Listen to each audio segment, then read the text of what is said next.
Welcome to our fifth Candid Conversations. At Calendly, we're on our own DEI journey to continue to learn and elevate our knowledge and actions and create an inclusive culture. So as part of that journey, we host leaders and individuals from across the marketplace to join and be a part of meaningful conversations around DEI, how to support underrepresented communities, learn about the challenges these communities face, and how to be an ally in driving change, not just for Calendly, but the world. Today, we're going to be talking about the AAPI model minority myth with Carissa Begonia, founder and CEO of CONSCIOUSXCHANGE. We are so happy to have you back with us again, Carissa. And this time we're talking about something personal to both you and I, as it has impacted our community for quite some time, the AAPI model minority myth. Let's start with talking about what this is exactly, and can you give more context for what this myth is for our audience? Yeah, sure. But first of all, thank you, Alyssa, Alicia, Ash, and everyone on the Calendly team for hosting this conversation and bringing me back on. I thank you for that, Alicia, and just the support. So thanks. So speaking of the AAPI or the Asian, the model minority myth, the myth, first of all, is myth. I think some folks, some of the impact we'll talk about is the internalization of it. But really what the model minority myth is, it truly is a stereotype that generalizes all Asian Americans as smart, hardworking, nice, and agreeable, and ultimately successful. And these all seem like positive qualities. However, it's quite a harmful generalization, harmful stereotype. The term was used in the 1960s in a New York Times Magazine article and to some considered even as a rebranding effort by the US to paint US in a better light after the Japanese internment.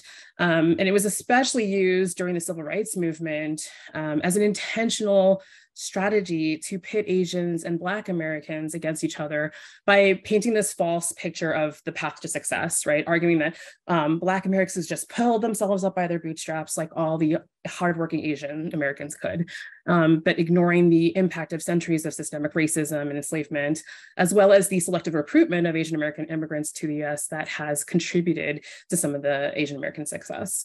So I think the biggest thing when we talk about the model minority myth is how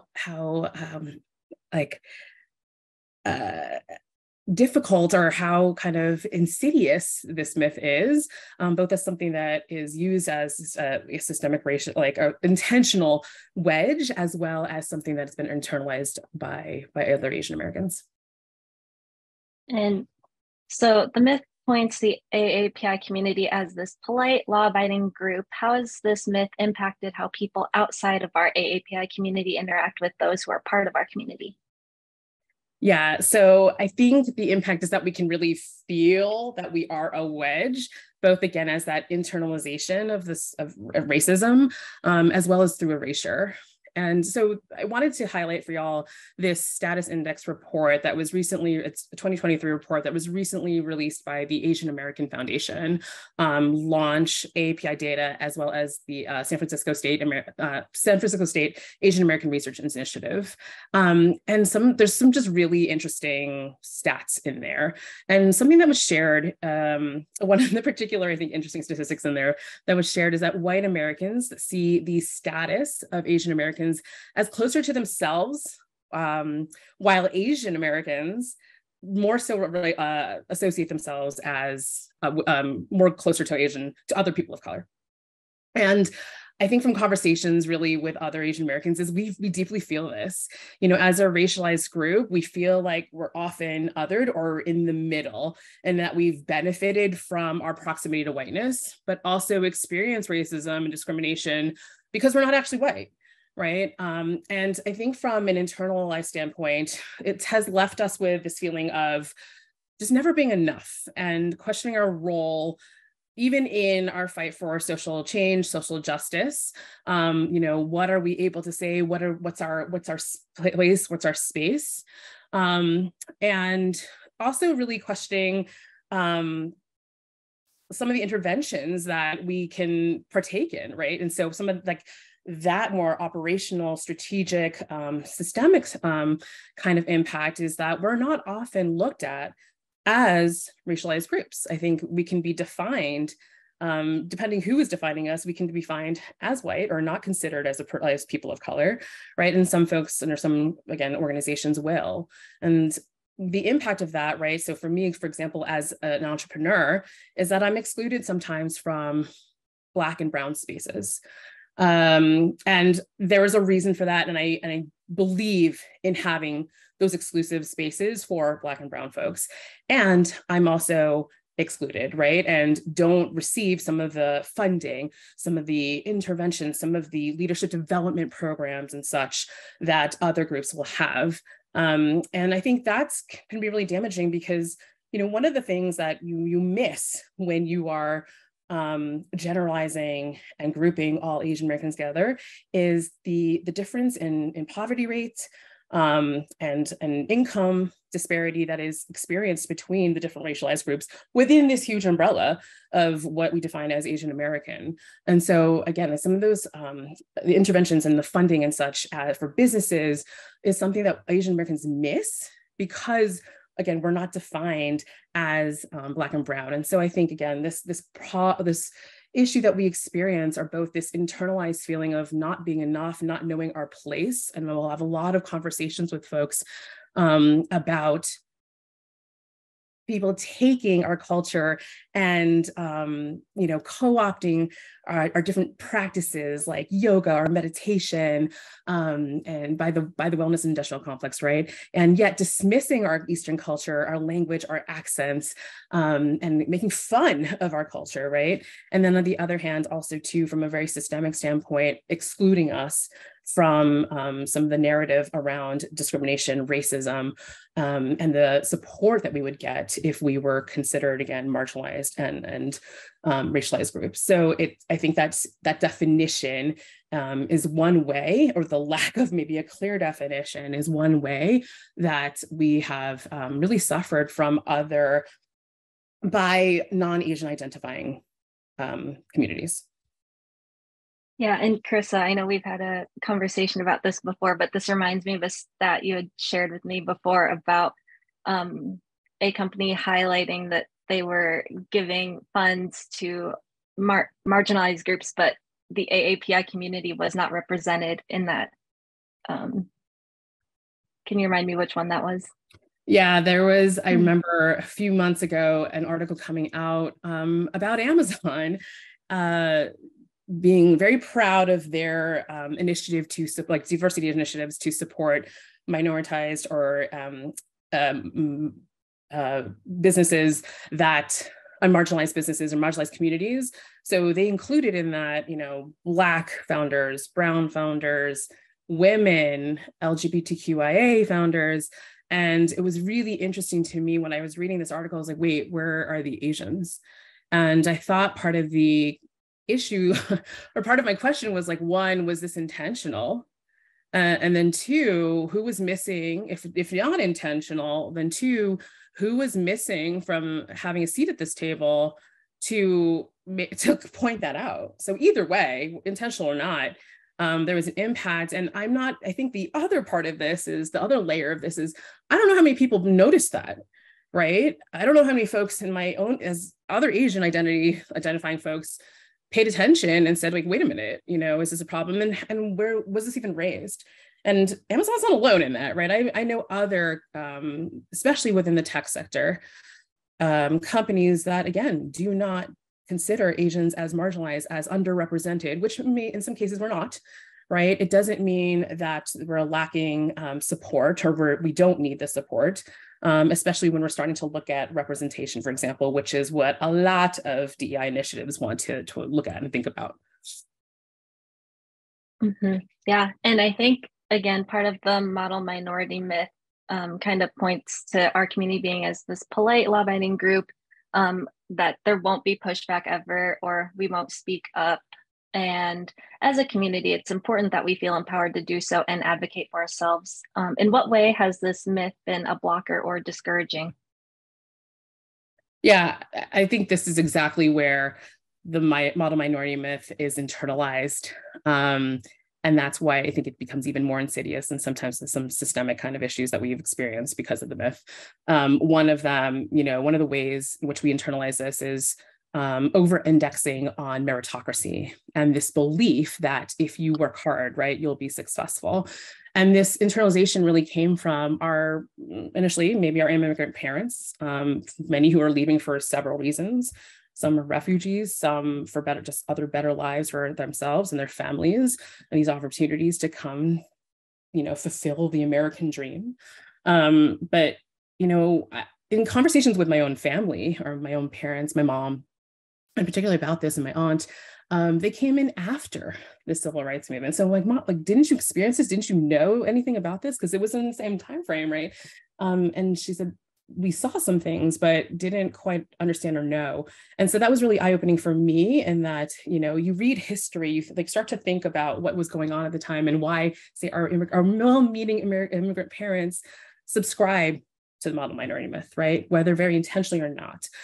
Some families have been very, very adamant about upholding the myth, right? And very much believing in the truth of it. And so you see this in the stereotype, maybe you've heard of the tiger mom stereotype, right? These overbearing, strict Asian parents who will push their kids to be good at school, to play the violin and the piano and all the other things, so that they could get into, an Ivy League school, get a coveted job in Wall Street or Silicon Valley, find an equally successful, high-achieving husband or wife, and produce the next generation of also more brilliant children, and happily live happily ever after, right? And in their mansion on a hill. And while that's a wonderful American dream, that's not as achievable or easy as we think. And it's not just about meritocracy, right? I think we've learned, many of us, as you maneuver through spaces, particular corporate spaces, that there's so much value in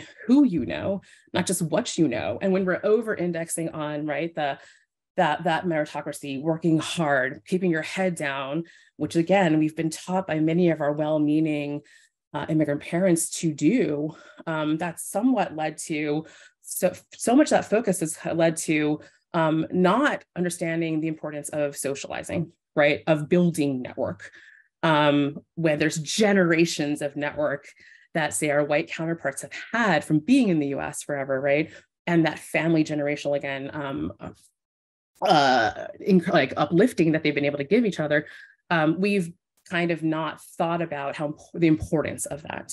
And I think that has been something that potentially we're starting to learn more and more of, that we have to do. When I come into organizations and they're asking me, a lot of Asian Americans are asking me about, how do I self-advocate, for example? We're just kind of learning the importance of that, say now, or mid-career, and then having to develop that skill set, as opposed to having nurtured that along the way. And yeah, I think the harder part of that too, Alyssa, is that, when we're subscribing or trying to achieve something that feels like just, again, so perfect, if you will, right?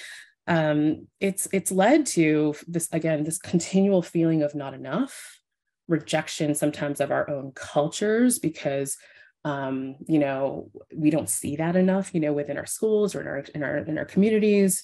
And so fighting for that achievement has led to increased rates of depression, anxiety, other mental health issues. So there's a kind of an ongoing issue here when we keep believing that this is the way and this is the path, and we keep striving for, again, that perfectionism. And how do we kind of internalize that, and what happens when we fail, when we don't make it? Yeah, I found different parts of this. I think I've realized, especially in my post-college life, of things that may or may not have been realized they were internalized to begin with for myself, and then really started, as I've been wanting to speak up, advocate for myself more, feel more empowered to do so, found myself seeking that community and really reaching out and networking and getting closer. And I find myself, even, I know, as we've had previous conversations, I was like, I've got to call my bestie about this. We're talking about this right now, but just building those spaces where we can have more of these conversations, and Within the community, I know it's important, but how do we change that narrative? What does that look like?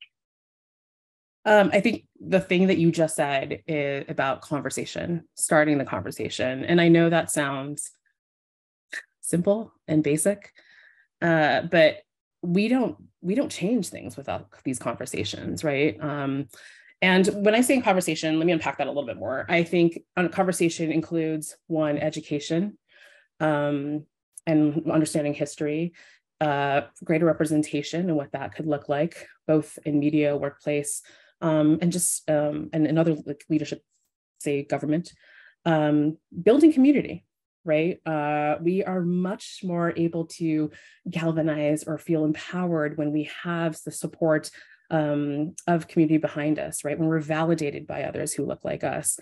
Oftentimes we're not feeling that validation, right? Or we're even gaslit in some cases, right? So when we are able to be in community with others, it just empowers us. And then 4, doing that inner work as well and healing.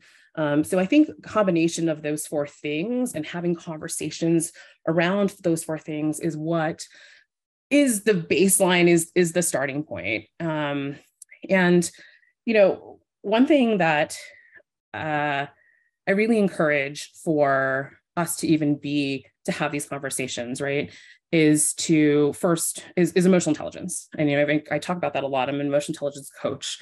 And I think we can't fully understand or be present in these conversations when we don't know what we stand for, and I think we see things in news, we get activated. We run to our best friends and our family members and start to have initial conversations. But are we starting to have those, say, at work? Maybe in the forms of like the belonging group here at Calendly, right? ERGs for others, other kind of spaces where you're bringing folks in like myself to initiate these conversations. These are all great. We're starting to see things like more podcasts and books pop up that we can both get educated in, but also see ourselves, right? So that representation coming out in different forms of media, Hollywood doing a better job also in representing us in movies and such. But like this combination of the education, the representation, community, inner work, to me is what will help us be in these conversations, and not just to be like, make us feel good, because I think there needs to be some level of uncomfortability, right? Conflict and such for us to start to move forward. And even not just within ourselves, but with other marginalized communities, right? So, but I do really think that emotional intelligence is one of those foundational pieces. It's what I taught when I was at the head of DEI at Zappos, as a baseline skill, right? So with EQ, the really first skill is being able to have this self-awareness. What is impacting me? What is bothering me? What have I experienced in my life? It doesn't even have to be very recent. It could have been since when I was a kid, but uncovering those stories. And I think that those, when we bring awareness to those stories, we're able to understand what has happened to us, what that impact has been, how that might have impacted us, not just in that time, and how we might still be carrying that today, and how can we start to maybe heal from those experiences so we can do something with it. And EQ, beyond what we feel and what we see and in terms of self-awareness for just the inner work, it also promotes being able to see what's going on potentially for others, right? Having empathy, and just, again, awareness of what might be going on across the table. And so I think that's just such a foundational skill for us to be able to speak up. It's knowing what we're speaking for, and really, to me, that conviction, that self-confidence comes from that knowingness, and especially uncovering those stories from our pasts.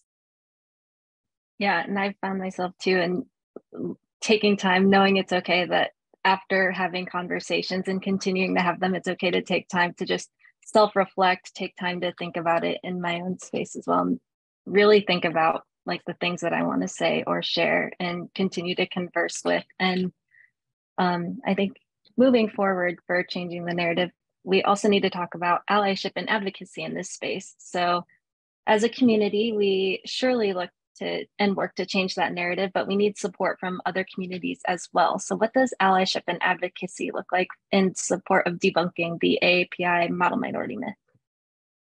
So the same thing that I said about the understanding self for Asian Americans, right? For us to be able to speak up, to self-advocate for as allies and advocates, folks need to also be able to understand what they're fighting for and what they're connected to in the first place.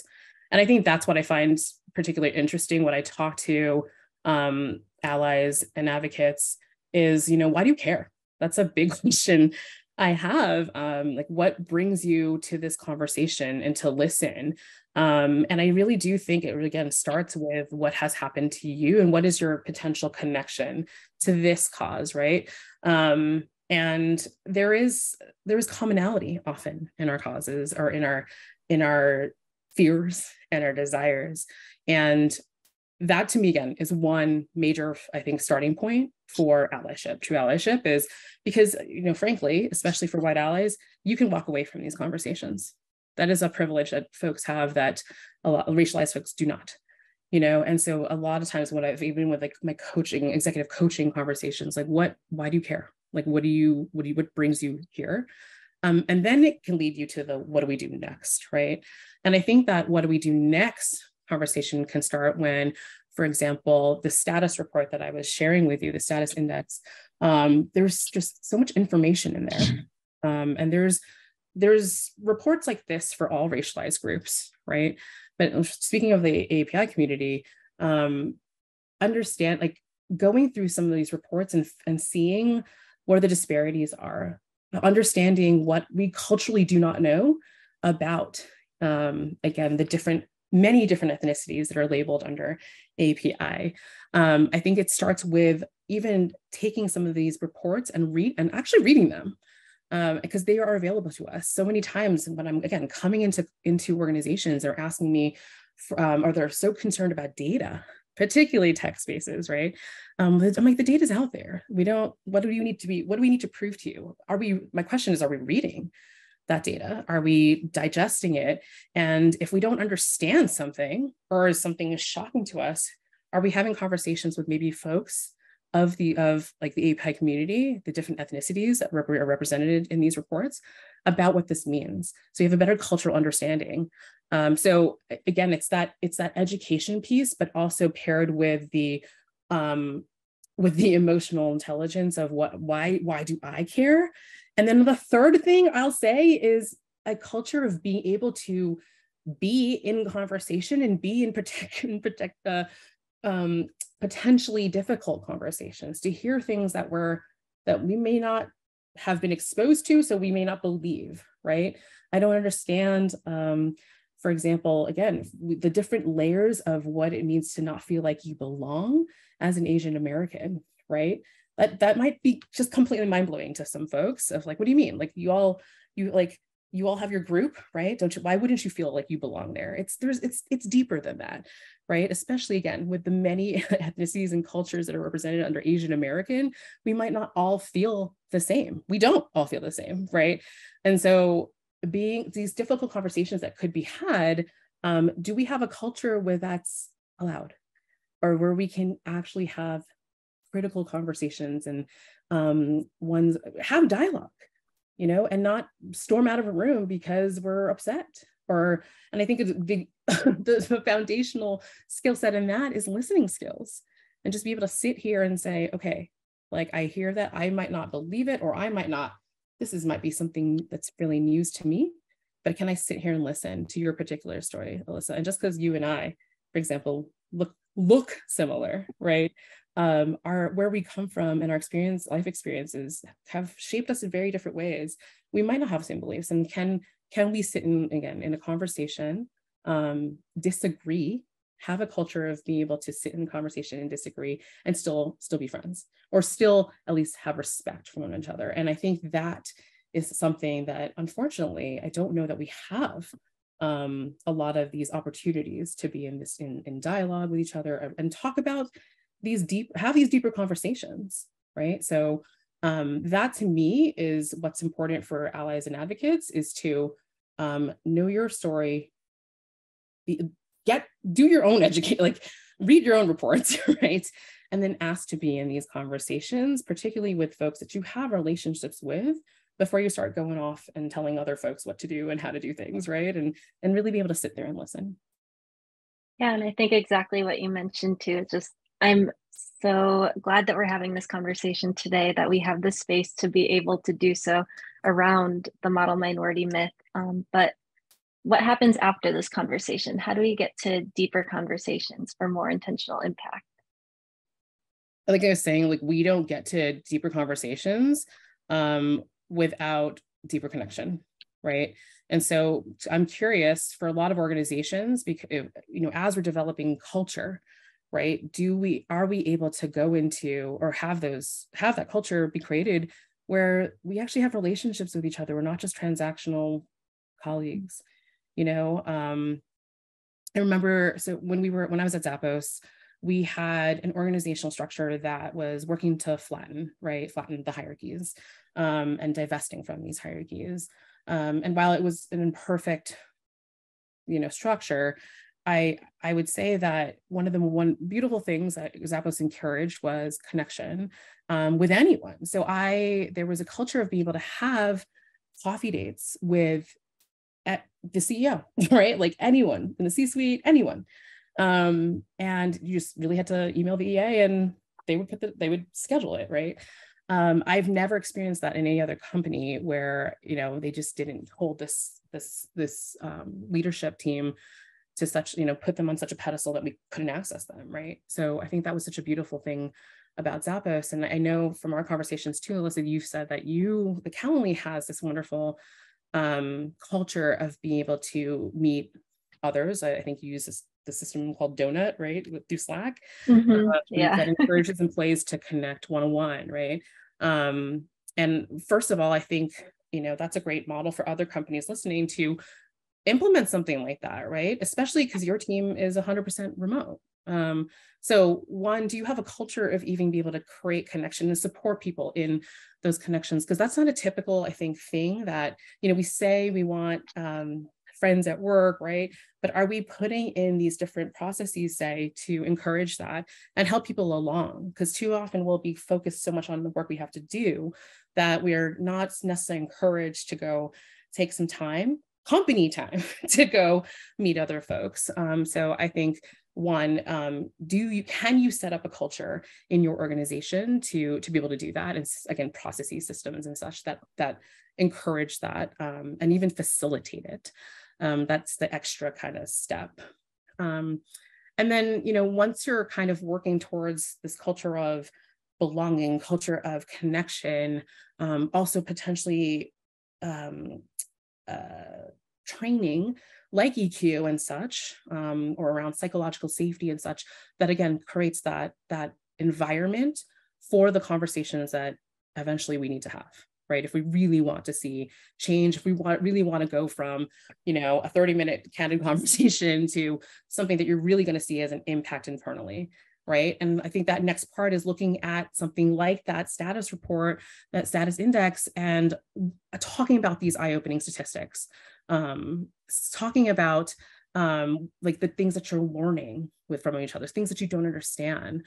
And again, these reports are all accessible to you. Just Google Pew Research, right, or Bain or McKinsey, and you'll have the data. So to me, especially when I think some of the conversations that we had start from the top, as much as I think a groundswell of folks like in belonging groups and employees can make a difference, I also very much believe that if it's not happening at the top, it's going to be very difficult for anyone at the bottom, like at the rest of us, to like get it something moving. And so I think one place that leadership can even start are through these reports and have conversations with their DEI teams about what this even means. And like when we're talking about bringing in a consultant to tell you and dictate to you how we can maybe, I don't know, support our Asian community, I'm like, well, have you asked them, right, what they're looking for and what they need? Because what I might need is different from the folks that are internal to your organization. There's some similarities, but they will tell you, right? And some of the things that you might need to encourage like your Asian community to talk about might come from information that's coming from reports like these. And so is that part of your strategy? Is that part of like your annual DEI strategy to sit down and look at this report, similar reports for other racialized groups, other minoritized, marginalized groups, figure out what you're have that educational conversation, along with, again, the culture and the emotional ones. And I really believe, do some of that work yourself, be proactive about it. And if you don't know how to have those conversations, even in these smaller groups on this particular data, then find the consultants and such to help you have that conversation. But the first part of it is have the conversation to begin with and make that part of your strategy. Yeah, and thank you again for having this conversation, facilitating this for us. And again, just very grateful that we're in this space, that we're able to do so. Carissa, I'm going to jump right into some questions that we've gotten so far. I'll start off with the one in the chat. So from Kelvin, given that there can be a sense of competition between sub-ethnicities and different socioeconomic lived experiences, example, South Asians versus East Asians, privileged immigrant experience versus refugee experience, how do we best implement or prioritize healing between different Asian intersections as well as with non-Asian communities? Hilden, this is such a good question, like nuanced question. I think something that if you are not part of, say, the AAPI community, that you might not see the competition, right? Because we are just generalized as all the same. We're a monolith, right? To folks outside of our racialized identity. And so thank you for bringing this up, because it's actually a barrier to progress, is that there were so many cultural differences, socioeconomic differences within the community, that it's hard to get on the same page. You know, a lot of the organizations that I'm part of, the Asian specific organizations I'm part of, one of the parts of the strategy is like, well, how do we have dialogue with each other? Forget cross-racial solidarity building. What's going on internally for us? Because it has been recognized as a barrier to progress, to moving forward. You know, you hear a lot about representation, you know, and representation to me, one, is not the same as racism. And then two, I think there's a lot of, this is a unpopular opinion here, candidly, but while I am excited about the greater representation, say, that we are seeing in the Asian community, I do also think that there's a lot that is still missing, right? A lot of the representation we see in Hollywood, in leadership, is frankly East Asian, mainly Chinese and Korean, right? I'm Filipino American. And so I still see a lot of need and desire to see other folks who look like me on the stage. We don't talk a lot about colorism. We don't talk a lot about white supremacy culture. We don't talk a lot about even the internalization of some communities believing in the model, some spaces believing and subscribing to the model minority myth, right? So I think, sorry, I just keep talking about it. I wonder how great this conversation is, or just this question even is, because I don't know that folks understand, again, the nuance of why we can't just band together when, again, there's such different cultures between, you know, I'll just say Filipinos, or in Kelvin's question, South Asians, East Asians, privileged immigrant experiences, refugees. You know, I'll add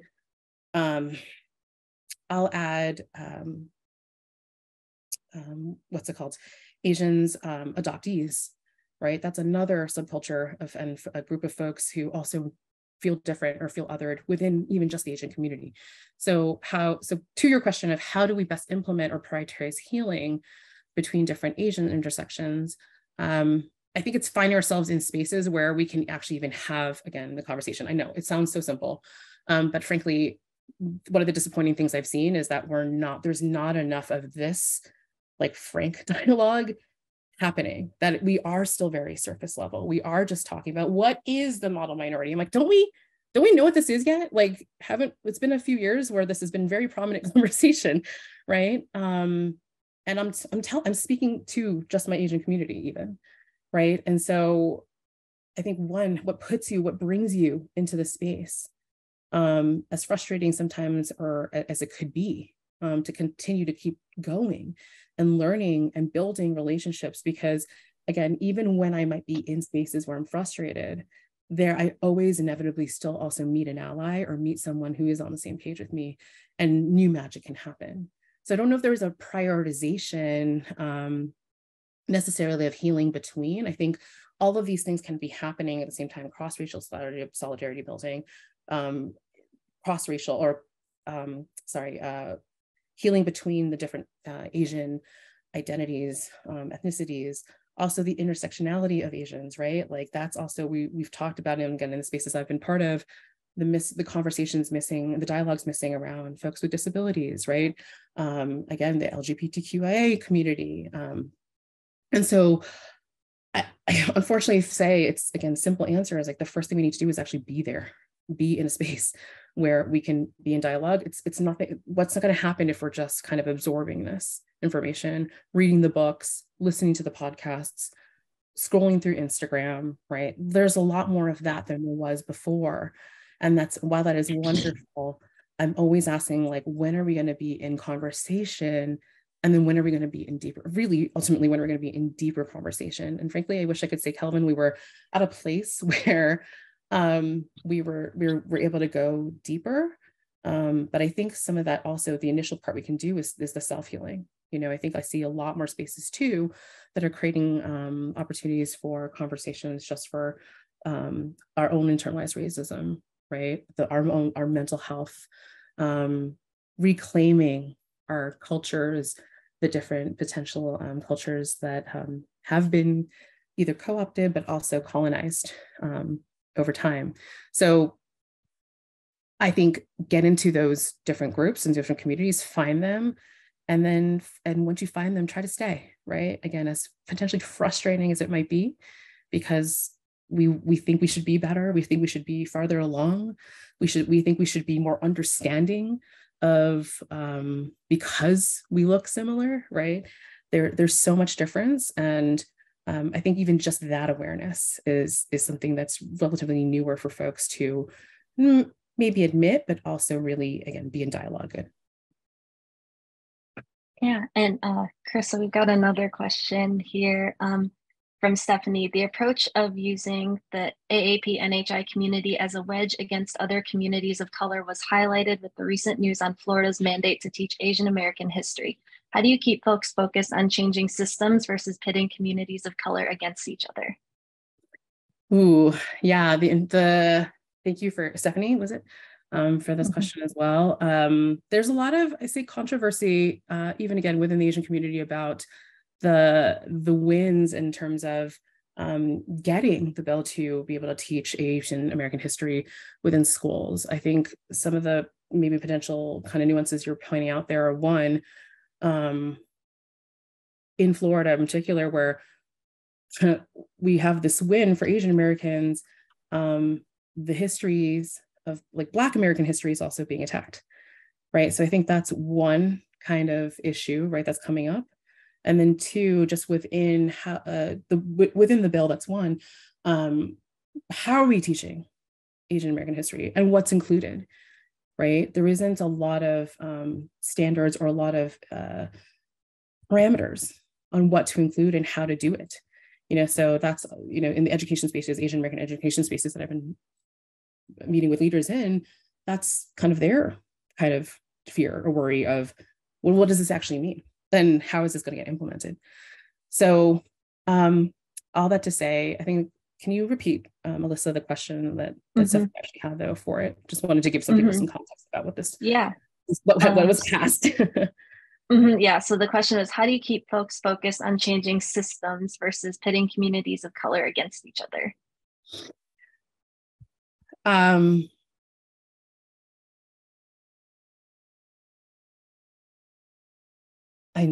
feel like I'm probably a broken record in talking about highlighting, one, learning about Asian American history and in the greater context of like social justice, right, and social change. in that status report, there were statistics, or was it, sorry, it's actually a Pew report, and maybe I can send you some of these reports that I've been referencing, Alyssa. There's a large percentage of Asian Americans claim they say they do not know a lot about Asian American history, right? So this education that we're pushing is important, because not only do children need this as history, but so do the parents, right? So do us adults. So kind of keep pushing this, like, what books are you reading? What about history, right? And from different authors, right? From different perspectives. You know, one of the conversations even we had in the prep for this was the term AAPI or NHPI, right? The difference between the different countries represented under Pacific Islands, like as Pacific Islander, the difference between Native Hawaiian and Pacific Islander, and Asian American or Asian, right, from Asia. So I'm kind of spinning on this. So when we're even just defining in the beginning who is included, who are we talking about, who are we representing, are we clear on that, right? And then, so I think first doing some of that work on our own education, what we don't understand about ethnicities, cultures outside of our own, right, under this umbrella, but at the same time, and at the same time, reading about histories around, you know, the cross-racial solidarity, particularly around Asian and Black Americans, right? I think that's part of how we are able to understand what has happened and how we continue to move forward. And then just because you know this information doesn't mean you actually know how to practice it. So I'll keep going back to that EQ, that training, even if you need to go find spaces to learn how to be in dialogue with others around difference, whether that is courageous conversation type of trainings, or just other, again, social justice, like racial, cross-racial solidarity, like spaces, and as you find them, I think those both the education of for ourselves, paired with being in dialogue, paired with, hey, your ability to actually sit in discomfort, I think is the way that we get to progress, and again, not to keep honing in on this racial hierarchy, like who is better, who needs more intervention, who is more deserving, right? That narrative. Because I think really honestly, when I'm in the spaces with my peers, again, things might be missing. We might not fully agree or understand because of the experiences that we've had, but learning, being in those conversations and being in that relationship with each other is how we start to even see and be able to apologize. I think that's the other thing, right? Be able to say, admit we've got something wrong, or I didn't see something before, and I'm sorry, like genuinely, I'm sorry, right? Intention and impact. There, you can have an intention, there's a real impact there, and sometimes the intention is means something versus impact, and other times it doesn't. So again, I'll just keep, it's a broken record, but I think really it's that internal work, and it's the dialogue and practicing that dialogue, but also rooted again in this information, this education, and the nuances around that. And Chris, I know we're close on time. I've got one more question for you here from Charlie. What are some of the things keeping the myth of meritocracy alive for some Asian folks?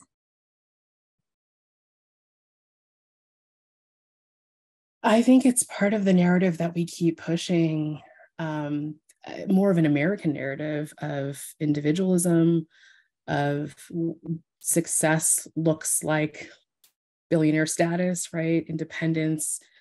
Like, you know, I think sometimes these tech entrepreneurs, right? That's what we see. And I think that is partly, it's American culture that is partly keeping this alive, right? Like I said before, some of our immigrant parents didn't know, you know, and so that was taught, right? And unless we are intentionally, our generation, unless we are intentionally seeking out information about the model minority myth and how this was a very insidious tool of oppression, frankly, we might not try to debunk it, right? So, but I think more kind of pulling up here is that I think American culture promotes this idea of success looking like making a lot of money and having a title, right?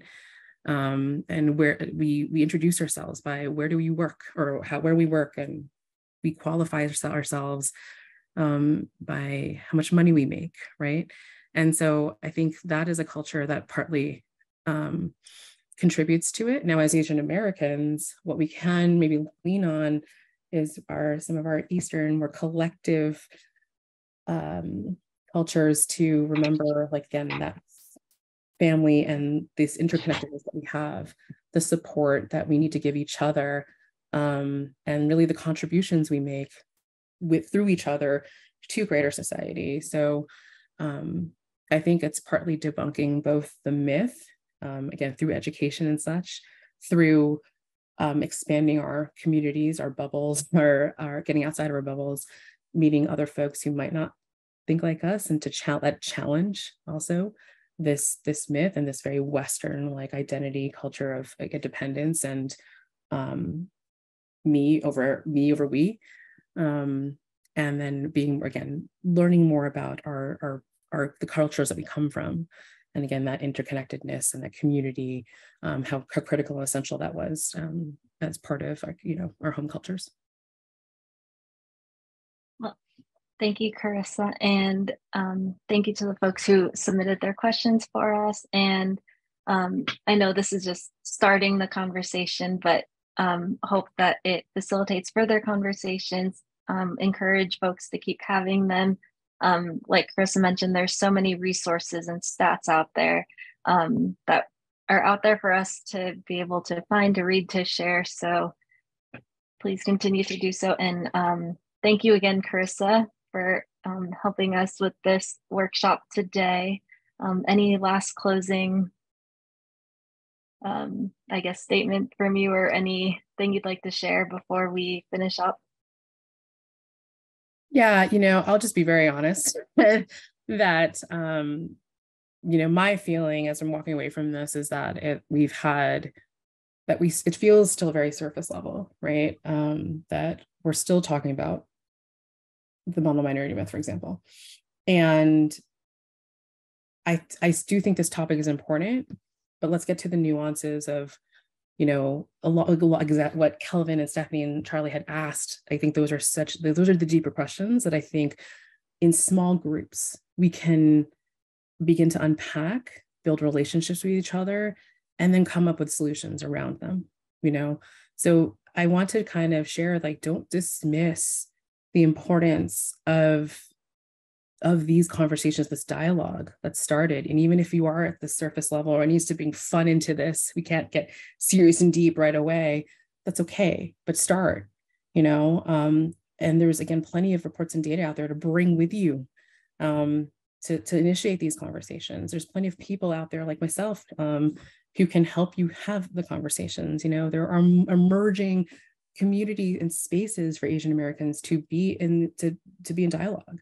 And even though I also am included in the group of folks who might feel frustrated sometimes when we're not going deep enough and we're not seeing bigger impact that we want to see, social change is incremental, right?